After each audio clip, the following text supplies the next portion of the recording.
The all-new challenge points versus the tier protection cards. What's better and which one should you use? And we're getting started right now.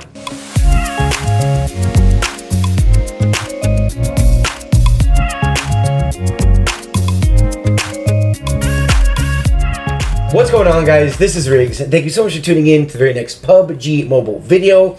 Now, guys, we have a lot to get through in today's video. We're talking about challenge points versus tier protection cards, when you should and should not use them, and how to use them efficiently to rank up here in Cycle 1, Season 1.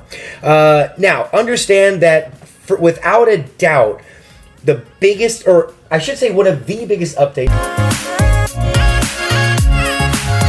that the game has ever received since its release was 1.5 Mission Ignition Update, because not only did they bring us more avatars, they brought us new frames for those of us that are pushing rank.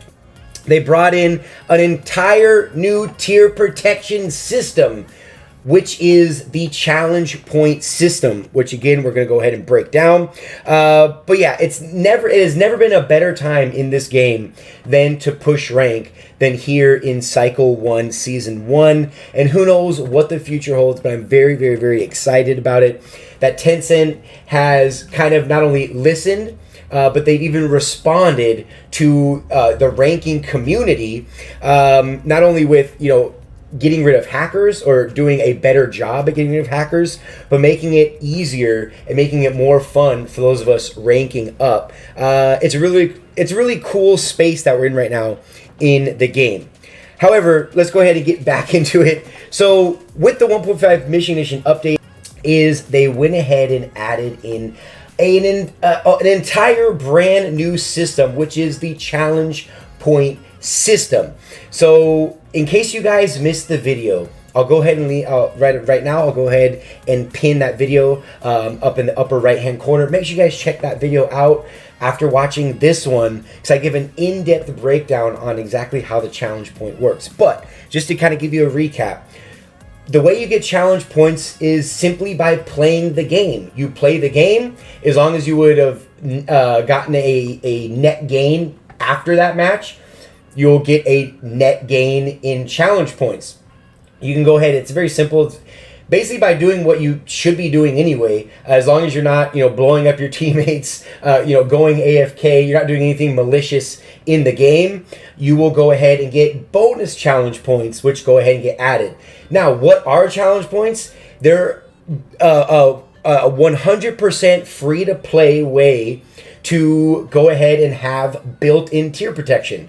Whether you're pay to win, whether you are free to play, anyone can get challenge points, which is going to protect your rank. So in case you build up enough of these challenge points and you feel like you want to go ahead and hot drop because you're feeling it, you're vibing, and say you land on a P92 and the guy next to you has an AK-47 or an AKM and he blasts you, it's cool. It's all good. Your KD might go in the toilet, but at least you won't lose those hard-earned points that take forever to get, it feels like sometimes, in this game.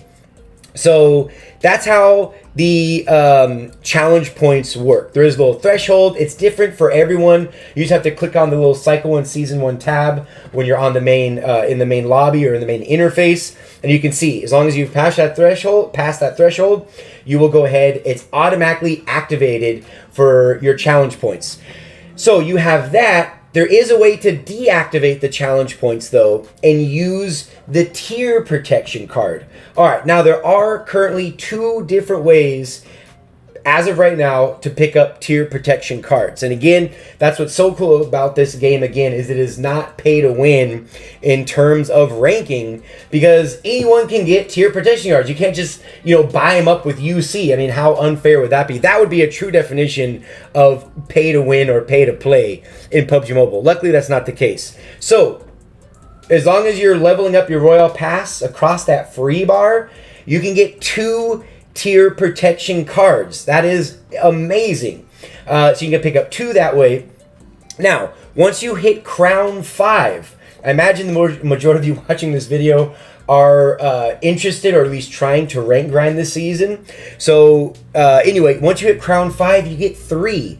So right off the bat, that is 5 tier protection cards that you get. When you activate a tier protection card, that goes ahead and protects the challenge points, okay? So understand that. And the way you activate your card, you just open up the inventory, you go ahead and click on it, it has a little check mark in the corner, meaning it's activated. You activate the tier protection card, your challenge points, you can still gain, but if you die early, it gets taken out of the card and not the challenge points. So, when should you use each one of these?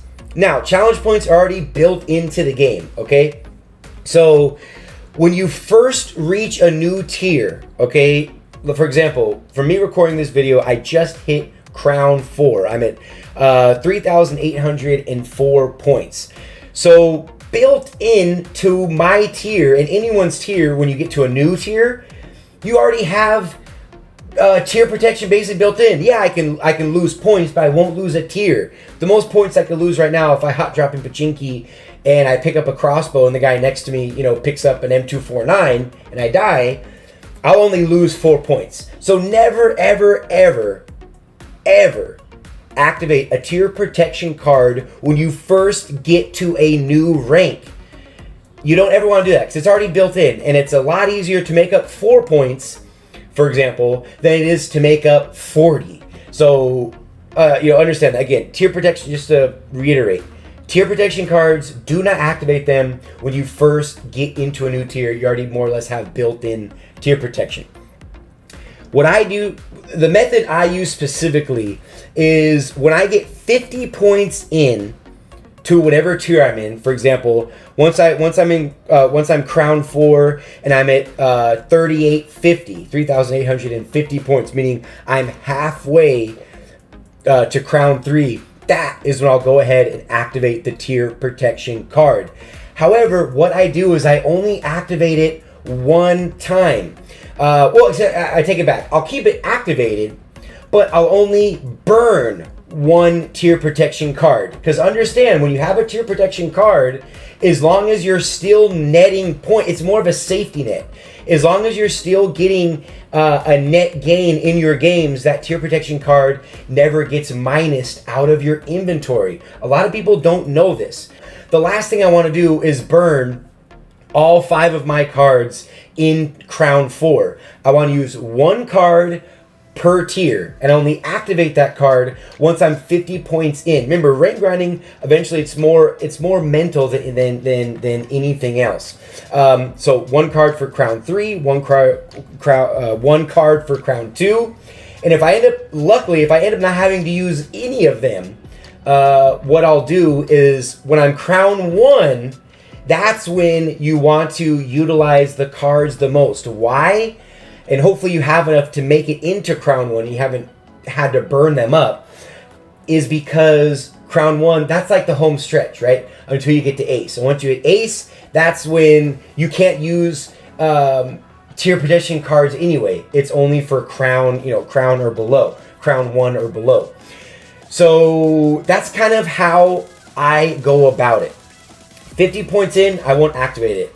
Once I'm on that final stretch of 50 points to get to the next tier, that's when I'll activate a card one time. And what's cool about this season versus any of the other ones is now we have challenge points as an additional safety net. But for sure, if you can, save those cards, save the tier protection cards until you get to Crown 1. Because that is when it's painful to get even the slightest minus. I mean, a minus 20, in theory, could be like 3 really, really good games in order to make those up. Again, that depends if you're playing solos, duos, or squads. The points can vary. But yeah, so Crown 1 is when you really, really feel it. Every single point matters. But yeah, awesome thing they add into the game. Challenge points. We got the 2 different ways to collect the tier protection cards as well. I hope you guys not only enjoyed the gameplay on the screen, but of course you guys learned something from today's video. If you liked it, make sure you guys go ahead and let me know you let me know by dropping a like on the video. Cannot wait to read all of your guys' comments down in the comment section. But until the very next one, this has been Riggs from ŁØBx Gaming.